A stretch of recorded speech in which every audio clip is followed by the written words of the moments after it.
more than 100 years. The magician enters and examines this empty four-legged wooden frame.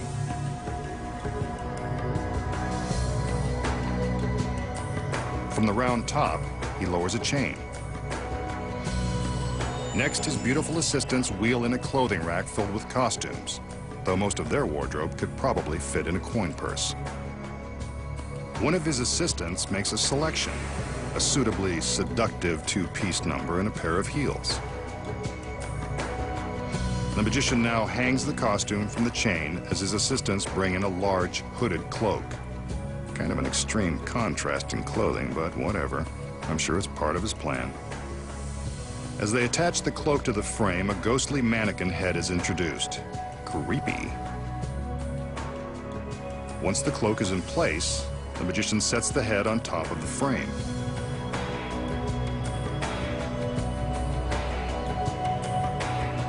The cloak's hood is pulled up and over the head, and the assistants spin the entire frame.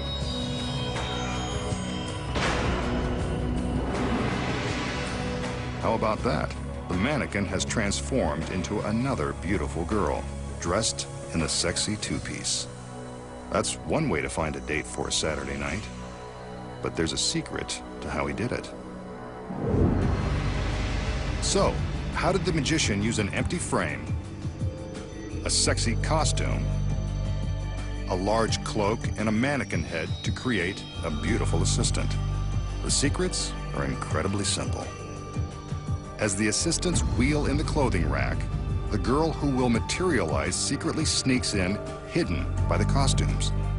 While the magician is busy hanging the sexy outfit on the chain, his assistants prepare to bring him the large cloak.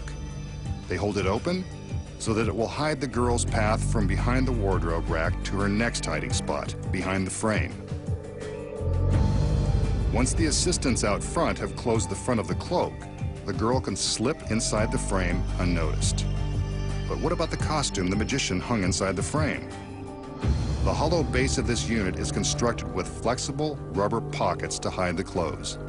As the two assistants are adjusting the cloak, the girl inside is busy hiding the duplicate costume and shoes in the hollow base. The mannequin head is placed on the frame and the hood is pulled into position. The hood secretly contains a wire frame which allows it to hold its shape when the girl inside removes the head. From the side, you can see the head removed, while the hood stays upright. The girl quickly hides the head in a secret pocket sewn into the cloak, then hides a wooden plug in the base, leaving a space for her to stand up for her glamorous appearance. The two assistants quickly remove the cloak with its gimmicked hood and secret pocket, and all attention focuses on the appearance of the lovely lady. Once again, the women do all the work, and the magician gets all the glory. Up next, things get gory when the magician reveals the penetrating secret to impaling human flesh. And then, a 5-ton elephant magically appears from nowhere while surrounded by a crowd of witnesses. The magician will now attempt a dangerous trick that's not for the faint of heart or stomach.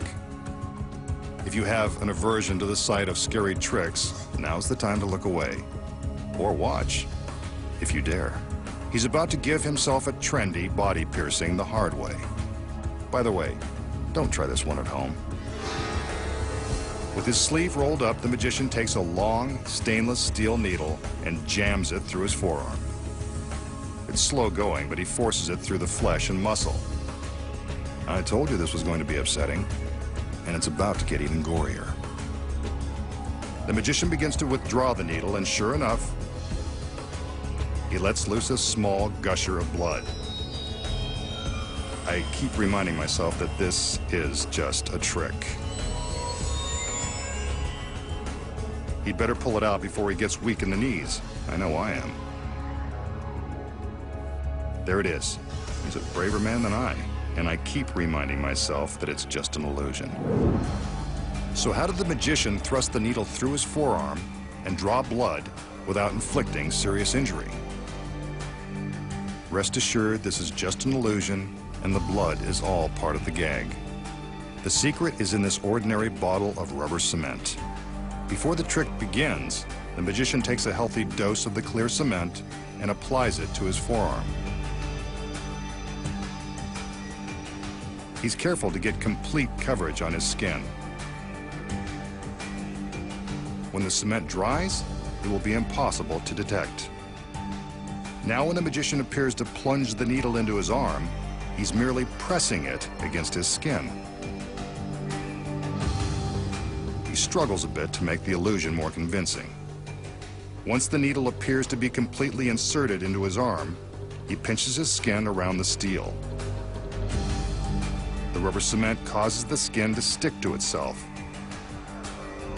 The effect is pretty gruesome, but not grisly enough for our masked man.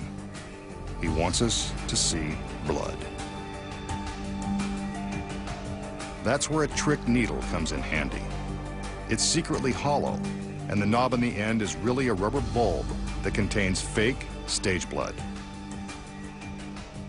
The magician uses the needle like a turkey baster, squeezing it to suck up the fake blood into the rubber bulb, then squirting it out when the time is right for maximum horror. Squeezing the bulb lightly is enough to force the fake blood out of a tiny hole in the hollow steel tube. All he has to do now is withdraw the needle from the glued folds of his skin and For this next illusion, the magician has assembled a group of volunteers to witness the magic. This one will be performed in a completely empty parking lot in broad daylight to eliminate any possibility of trapdoors, secret panels, mirrors, or other stage trickery. He arranges the witnesses in a circle around two large sheets. Like the Pied Piper, they follow him and do exactly what he says, taking their positions in a circle, completely surrounding the sheets. As we walk with him, we can see that the area around the circle of witnesses is completely clear and free from boxes, trucks, or other foreign objects. Except for the witnesses, the assistants, and the camera crew, no one is allowed in this secured lot. Now that the magician is pleased with the placement of his spectators and satisfied that we have seen 360 degrees, he's ready to make some magic. He gives some instructions to his assistants, commanding them to raise the larger of the two sheets. We can see that aside from some long poles that are sewn inside to hold it upright, the sheet does not appear to be gimmicked in any way. We continue our walk with the magician, seeing exactly what the witnesses see. Nothing unusual here, other than a man in a red shirt and a scary black mask. We've now walked to the other side of the sheet.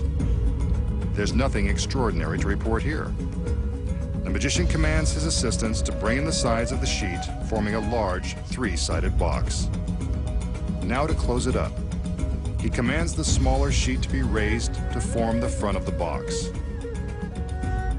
Not much of a trick, but there it is, a big fabric box in the middle of a parking lot. Maybe he's not done. He tells his assistants to hang on firmly to the large sheets as they battle the wind. This is the high cost of doing a trick outside. One final command for the TV audience to keep our eyes on the box, and the magician prepares to reveal the results of his conjuring. Let's watch. What do you know? A 5-ton elephant. Where did he come from? He was definitely not on the witness list. The girls are impressed. Maybe the masked magician can do real magic after all. So how does the magician make the elephant appear from nowhere in the middle of the lot while encircled by spectators? It sounds impossible. It is. Here are the secrets. First off, let's start with the group of spectators. The secret here is they're all in on the trick. The magician has no trouble positioning them in a circle since they've been rehearsed. This 360-degree walk is designed to convince us that the parking lot is empty and free of wandering elephants. Next, the large sheet is raised. Again, we can see the surrounding parking lot appears empty, but appearances are deceiving. We know he had to be hiding somewhere in this vast, seemingly empty lot. But where? We've been looking at his hiding place the entire time. Don't you remember seeing it? You did. Constructed near a group of trees by the edge of the lot is a painted Hollywood backdrop and some fake trees. This is the elephant's hiding place. Sound far-fetched? It's true. And chances are, it fooled you.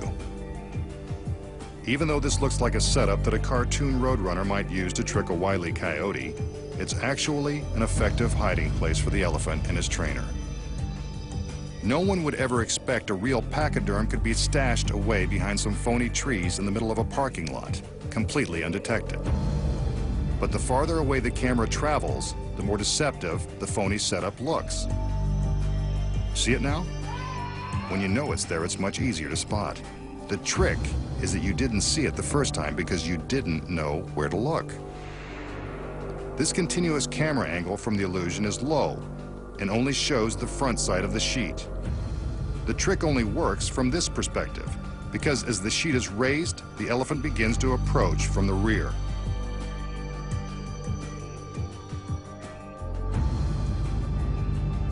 From this high angle, you can see the elephant walking toward the sheet as the fabric box is being constructed. From this low angle, the sheet is blocking the approaching elephant.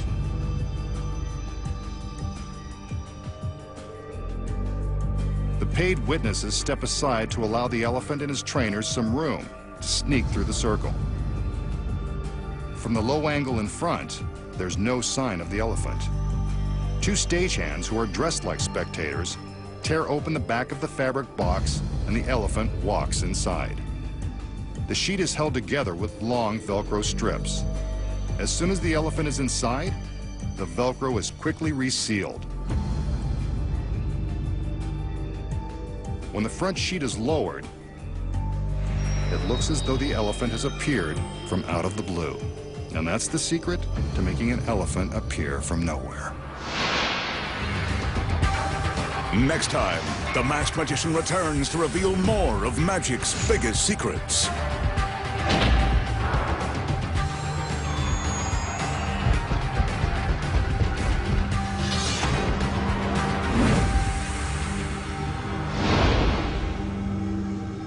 Next, and throughout the night here on ITV4, join Will and Dr. Magnus as their journey to save the planet continues. Back-to-back episodes of the first series of Sanctuary are on the way.